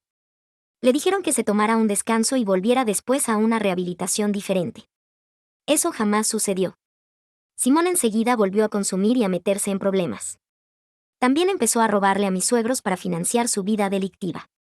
Violeta y Benjamín abrieron los ojos cuando Simón robó el anillo de compromiso de Violeta y lo empeñó para, quién sabe qué. Cuando lo enfrentaron y regañaron, Simón se puso a llorar y los amenazó con quitarse la vida. Ese chico sí que sabe manipular y chantajear. No es de extrañar que se haya hecho un criminal y haya salido impune tanto tiempo. Violeta y Benjamín eran demasiado débiles para ver que los manipulaba. Con el tiempo, Simón empeoró y hasta empezó a abusar de sus abuelos cuando le pidieron que dejara las actividades delictivas. No sé qué tipo de abuso, porque no lo contaron. Recientemente, Simón volvió a ir a prisión. Prometió que iba a cambiar otra vez. Pero esta vez mis suegros pusieron el límite. Rompieron contacto con Simón y dijeron que ya no lo ayudarían más. Después de eso, mis suegros empezaron a sentir muy culpables por lo que hicieron y se dieron cuenta de su error. Les da vergüenza haberse despojado a Keith por favorecer a un nieto horrible como Simón. Fue en ese tiempo cuando Keith anunció su compromiso y eso hizo que mis suegros se desesperaran por reconciliarse. Según sus palabras, finalmente comprendieron lo mucho que se equivocaron. Por eso ahora ruegan el perdón de Keith. Nos suplicaron para que les ayudáramos a reconstruir la relación con nuestro hijo. Mi esposo y yo escuchamos todo y les dijimos exactamente cuánto lastimaron a Keith. No ocultamos nada. Mis suegros lloraban y no paraban de pedir perdón. Finalmente mi marido les dijo que ya era tarde para disculpas. Yo les dije que Keith ya es un hombre adulto y respetamos su decisión de no tener contacto. No vamos a animarlo a que los perdone porque ni siquiera nosotros los hemos perdonado. Mi esposo y yo nos fuimos después de eso, sorprendidos por lo que han consentido a Simón. Es algo totalmente fuera de sentido. Todavía me cuesta procesar todo. Sí, puedo ver que mis suegros sufren, pero no creo que se merezcan nuestro perdón. Mi esposo piensa igual. Le contamos todo a Keith y él tampoco tuvo mucho que decir. Por ahora nos mantenemos firmes en la decisión de no retomar el contacto ni reconstruir la relación. No creo que vaya a haber más actualizaciones. No pensaremos distinto. Actualización 2. Sé que dije que ya no actualizaría, pero descubrimos algo impactante hace unos días. Ya les había contado que decidimos no reconstruir la relación con mis suegros. Esa decisión ya estaba tomada. Estábamos listos para dejar todo atrás y concentrarnos en nuestras vidas. Pero 2 días después de ver a mis suegros, Nico llamó a Alejandro. Nos pidió hacer una videollamada con él y su esposa. Estábamos algo dudosos, pero aceptamos. Para ser sincera, temía que intentaran justificarse o pidieran que perdonáramos a mis suegros. Aún así, pensé que mejor era hablar con ellos antes de sacar conclusiones. Nico advirtió a Alejandro que era una emergencia y que habláramos con ellos antes de contactar de nuevo a mis suegros. Así que programamos una videollamada lo antes posible. Lo que nos contaron nos dejó boquiabiertos. Dijeron que sabían que ya nos habíamos reunido con Violeta y Benjamín, así que tuvieron que alertarnos. Alejandro y yo estábamos algo confundidos. Resulta que mis suegros no nos contaron toda la verdad. Es cierto que Simón volvió a equivocarse y está en la cárcel esperando juicio, pero no es por algún lío menor. Es por su segundo incidente de manejar ebrio donde en realidad terminó matando a una persona. Ojalá estuviera inventando esto, pero no. Simón repitió su error y alguien murió por su culpa. Todo está patas arriba ahora. Su abogado dejó claro que iría a prisión y también tendría que pagar un dineral a la familia de la víctima. Su historial deja claro que no podrá evitar la cárcel. Simón, por supuesto, lloró y le pidió ayuda a Violeta y Benjamín. La historia, en parte, coincide con lo que mis suegros nos contaron.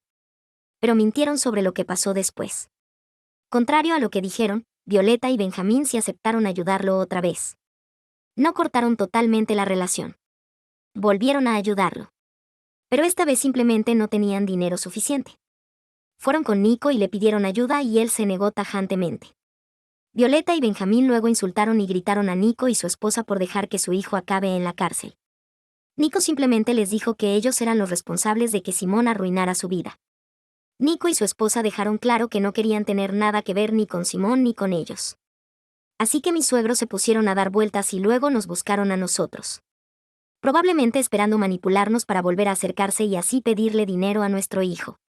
Sabían que Keith tiene buen trabajo y su prometida también. En su cabeza, ese era el plan perfecto. Nico está seguro porque siguen intentando avergonzarlo a él y a su esposa por no ayudar a Simón. También le están diciendo a la gente que Keith los va a rescatar muy pronto. Cuando escuchamos todo esto, mi esposo y yo nos enojamos muchísimo. No podíamos creer que Violeta y Benjamín fueran tan manipuladores y tóxicos. Qué bueno que ninguno de nosotros les dio entrada de nuevo a sus vidas. Nico y su esposa están igual de molestos. Ahora incluso los culpan por arruinarle toda posibilidad de redención a Simón. Tuvimos una charla larga y salieron a la luz muchas cosas sobre mis suegros.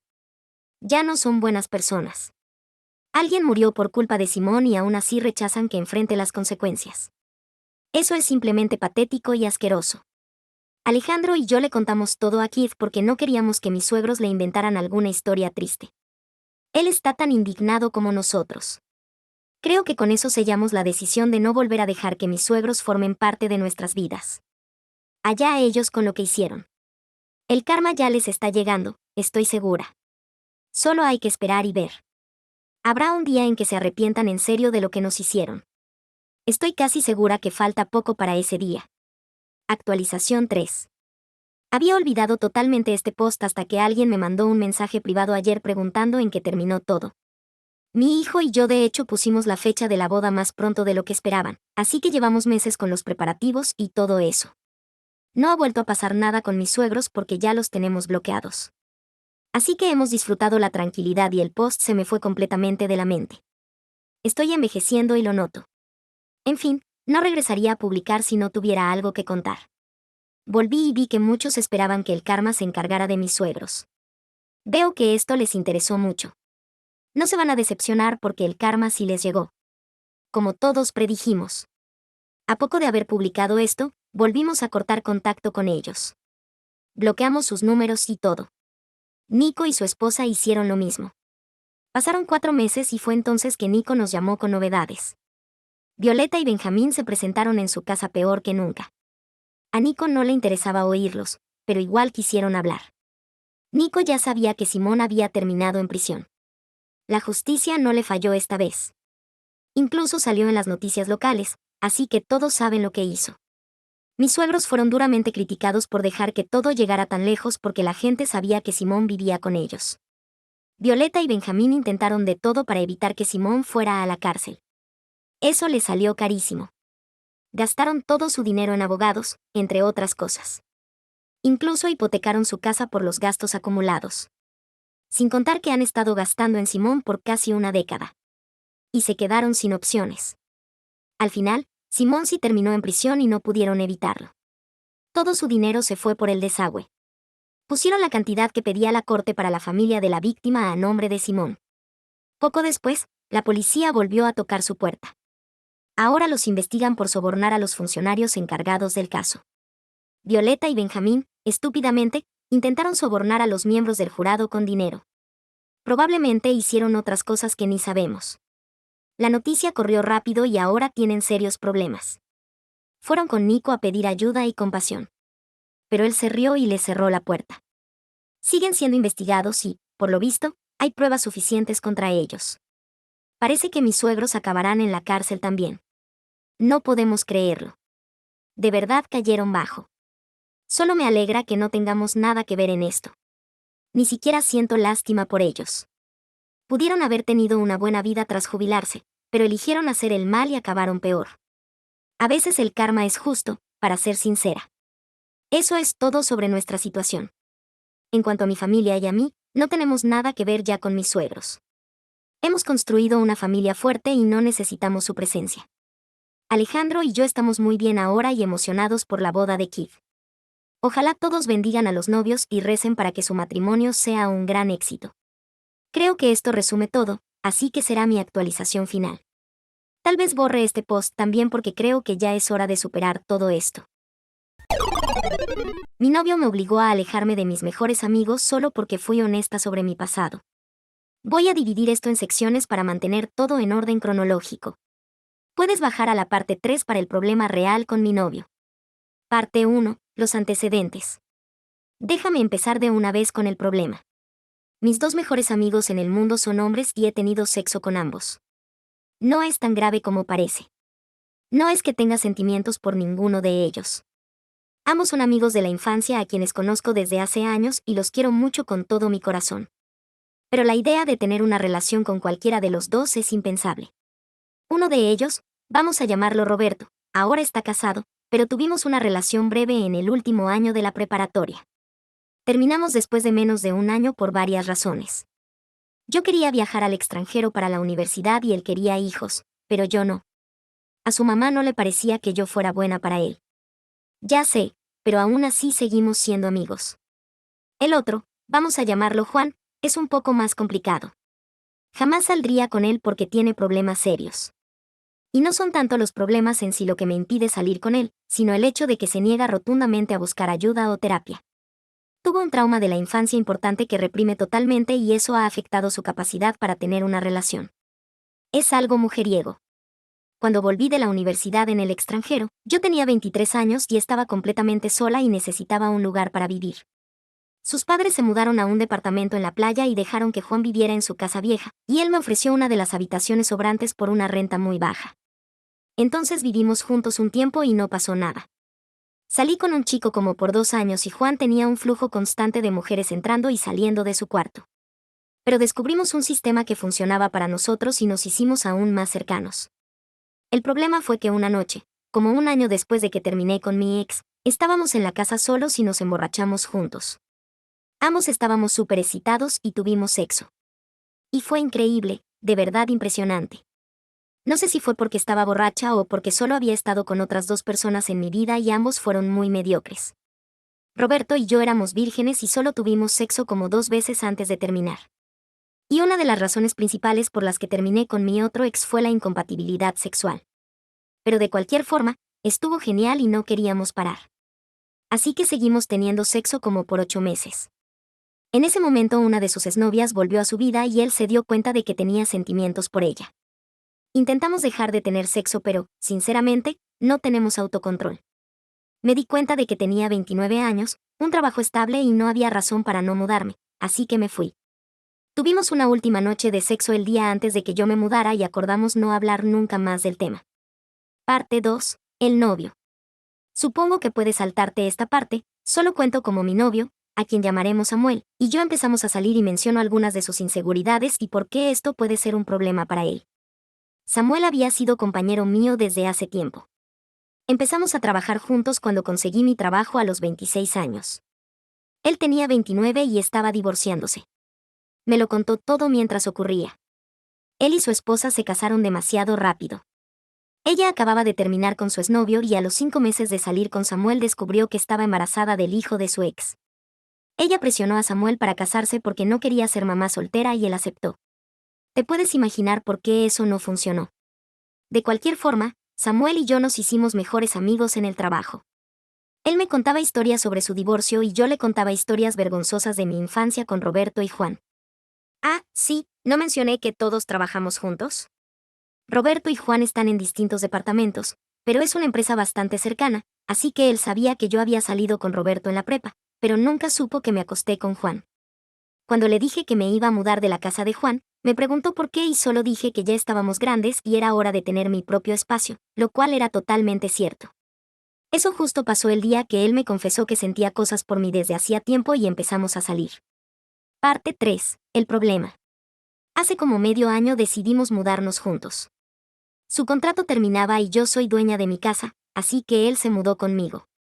A veces trabaja hasta muy tarde y de vez en cuando invito a Roberto o Juan a hacerme compañía cuando él no está. Anoche se suponía que iba a trabajar hasta las 11 de la noche. Juan vino y estábamos en la sala. Eran como 10:30 de la noche, estábamos tomando y hablando bastante fuerte. Juan me dijo que su novia siempre tiene celos y piensa que él y yo sentimos algo. Yo le dije que eso era ridículo y que solo porque 2 personas hayan tenido buen sexo no significa que estén enamoradas. Como dije, estábamos hablando bastante fuerte. Supongo que Samuel entró en algún momento y me oyó decir eso. Ni siquiera lo escuché abrir la puerta, pero entró furioso a la sala y me preguntó cuándo fue que Juan y yo habíamos tenido sexo. Lo vi igual de decepcionado que enojado.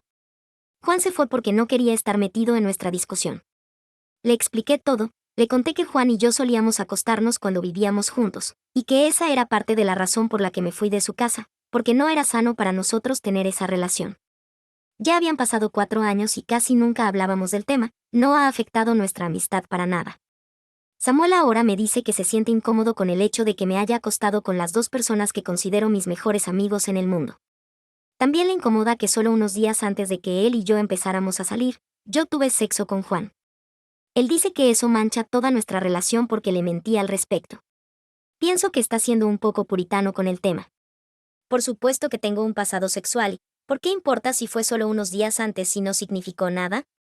No es como si yo tuviera sentimientos por Juan y siempre usamos protección y nos hacíamos pruebas y le dije eso a Samuel. Así que no es que le preocupe el tema de salud. Solo está celoso y quiere que vea menos a Juan y no quiere que tomemos juntos nunca. Además insiste en que debería hacer nuevos amigos y separarme un poco de Roberto y Juan porque es raro que las 2 personas más cercanas hayan visto mi cuerpo desnudo. Creo que está siendo completamente irracional. Juan y yo tenemos pareja y no sentimos nada entre nosotros. El hecho de que nos acostáramos por un tiempo es algo que queremos dejar en el pasado. Y meter a Roberto en el asunto es ridículo. Han pasado 15 años desde que pasó algo romántico entre nosotros y ahora está casado con hijos. Creo que Samuel solo quiere castigarme o algo así porque está enfermamente celoso. La verdad no sé cómo manejar esta situación. Actualización 1. Sé que ya pasó más de un año y probablemente nadie recuerde este post, pero yo nunca lo olvidaré porque leer a todos ustedes me cambió la vida y salvó mi relación. Así que si hay alguien aquí que leyó mi último post, merece saber que todos tenían razón. Después de leer todos los comentarios del post anterior, me di cuenta de que Samuel no estaba exagerando y habría sido más que razonable si rompía conmigo por esto. Le enseñé mi post y tuvimos una conversación muy larga en la que le prometí que nunca volvería a estar a solas con Roberto o Juan. Le dije que lo amaba mucho, que era la persona más importante en mi vida y que haría cualquier cosa por recuperar su confianza, incluso si él quería que dejara de ver a mis amigos por completo. Él dijo que no era necesario y que no le importaba si los veía a solas de vez en cuando, solo que prefería que fuera en público y no de noche o con alcohol de por medio. Se sintió mal por juzgarme, pero le dije que él tenía toda la razón y que mi relación con Juan era inapropiada. Solo necesitaba algo así para darme cuenta. Así que lo superamos bastante fácil y actualmente estamos casados. Nos casamos en el juzgado en nuestro 5º aniversario. Muy bonito. Ahora viene la parte donde todos tenían razón. Después de mi conversación con Samuel, Juan y yo nos distanciamos un poco. Seguía viendo a Roberto y a su esposa, pero Juan terminó con su novia y yo ya no me sentía a gusto estando a solas con él, así que cuando coincidíamos era con Roberto. Eso pasó tal vez 1 o 2 veces al mes cuando antes nos veíamos varias veces por semana. Después, el Día de Acción de Gracias pasado, cuando Samuel y yo anunciamos que nos casaríamos, Juan se fue de la cena temprano. Contestó muy cortante todos mis mensajes, no regresó mis llamadas y casi no me habló. No lo volví a ver hasta mi boda en diciembre. Ya te imaginas lo que pasó. Por suerte, no pasó nada en la boda, aunque habría dado para una buena película. Como alguien comentó en mi último post, fue una ceremonia pequeña, solo nuestras familias, un par de amigos de Samuel, el amigo Roberto y su esposa y Juan. Fuimos a cenar a un restaurante para el banquete y Juan estuvo retraído toda la noche. Supuse que no estaba feliz por mi matrimonio. Así que, desde que Samuel y yo volvimos de la luna de miel en enero, he visto a Juan tal vez 2 veces. Una en Pascua y otra en el cumpleaños de Roberto. He intentado saludarlo en el trabajo pero siempre pone una excusa y se va, ni siquiera fue al cumpleaños de Samuel el mes pasado. Después de eso decidí dejar de buscarlo y que hablara conmigo cuando estuviera listo. La semana pasada por fin lo estuvo. Ofrecieron a Samuel una oportunidad para viajar al extranjero 8 meses por trabajo y a mí me invitaron a ir.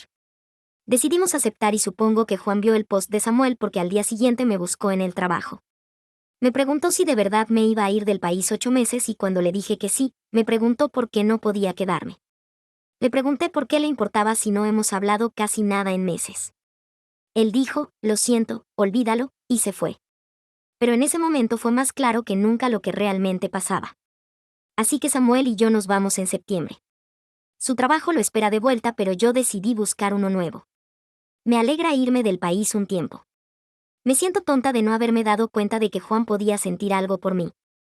Nunca hubo nada por mi parte, así que siempre asumí que era igual con él porque pudimos ser compañeros de casa y amigos con derechos. Ahora parece obvio. Todos los que comentaron en mi último post tenían razón sobre que nuestra relación no era normal y me alegra que Reddit pudiera ver lo que yo no.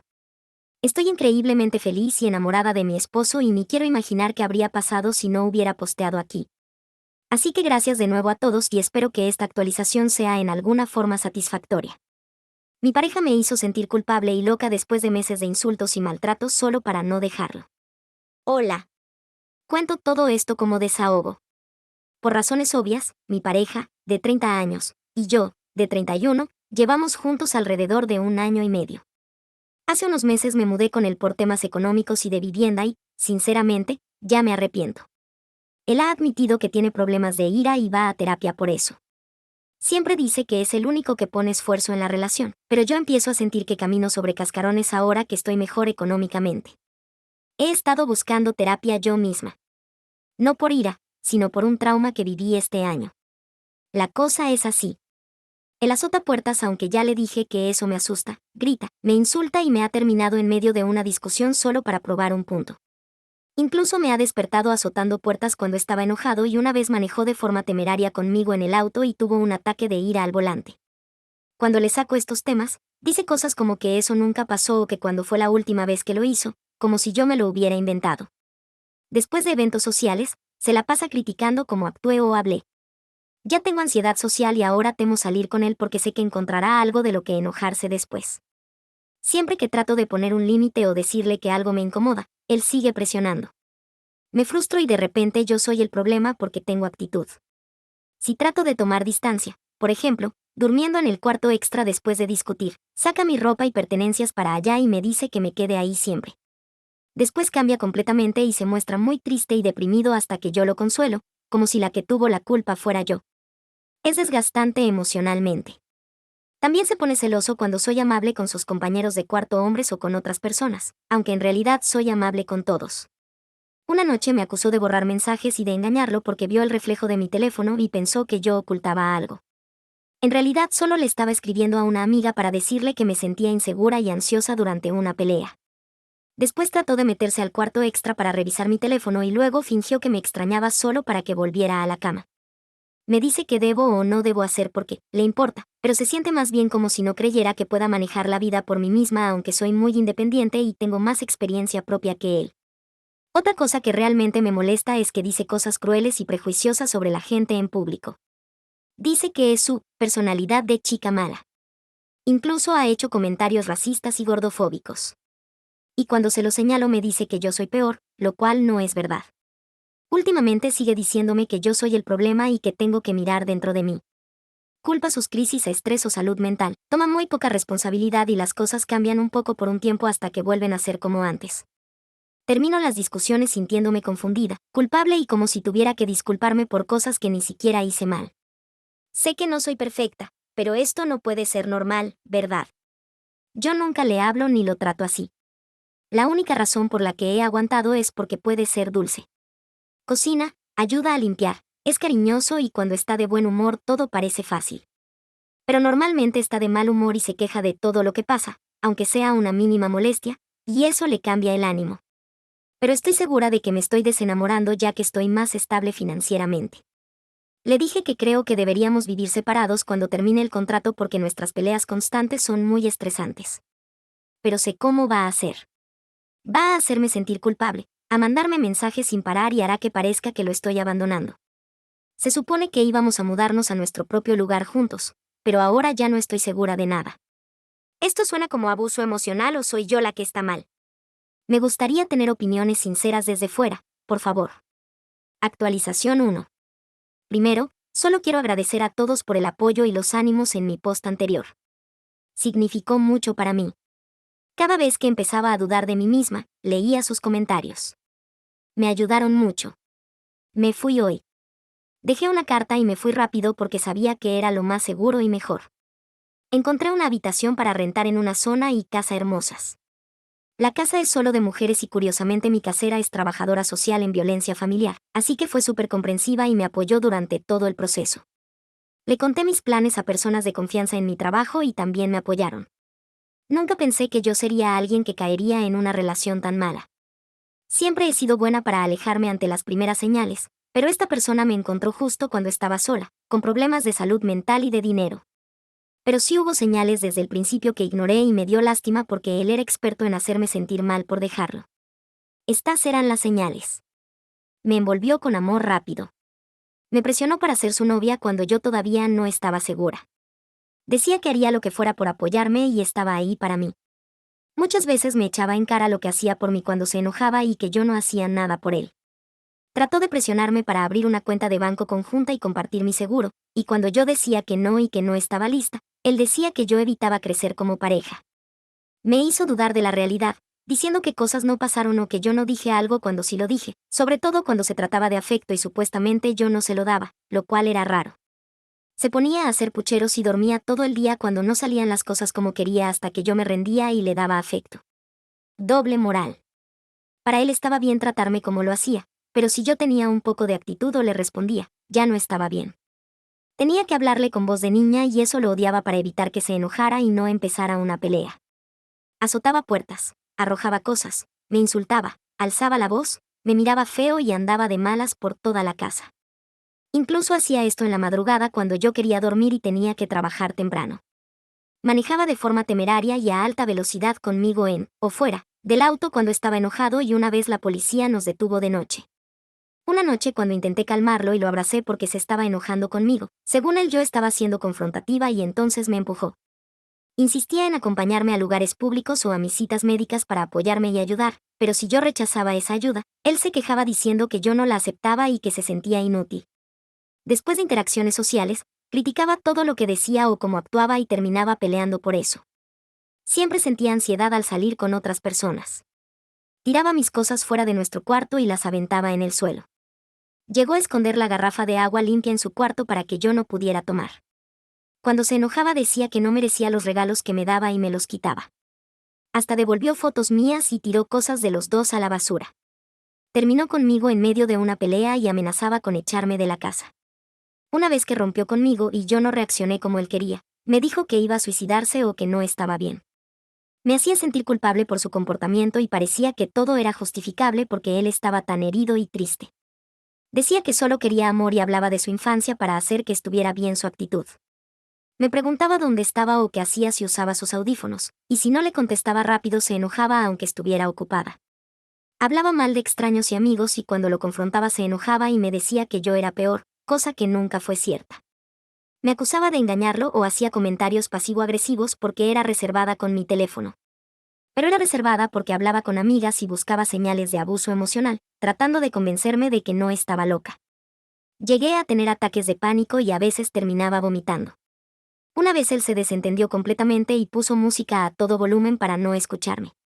Pero si yo no lo ayudaba o estaba pendiente de él cuando se sentía mal, entonces yo era una mala novia y egoísta. Si trataba de defenderme o usaba la lógica en una pelea, me decía que no le gustaba mi tono o que era condescendiente. Una vez hasta sacó su teléfono para tratar de demostrarme que yo era así. Se ponía a la defensiva cuando solo le preguntaba por qué estaba molesto, criticaba, juzgaba o hacía comentarios pasivo-agresivos o me decía qué hacer. Cuando trataba de poner límites o pensaba en mis necesidades primero, como tomar distancia de una pelea o necesitar tiempo sola, decía que era negligente y que solo me importaban mis necesidades. Tenía expectativas poco realistas, exigía amor y atención, incluyendo que dejara de trabajar tanto o que se enojaba si tomaba un turno extra para ahorrar, pero que ya debería tener suficiente dinero. Él trabajaba 6 o 7 días por semana y los fines de semana iba al gimnasio y salía. Incluso admitió abiertamente que fue abusivo emocionalmente en su relación anterior y que ahorcó a su ex para protegerse. No sé qué tan cierto sea, pero sé que la ahorcó y se puso violento en una crisis. Hay rumores de eso también. Si tu pareja muestra aunque sea una de estas señales, sal de ahí ya. No vale la pena tu salud mental, física o emocional.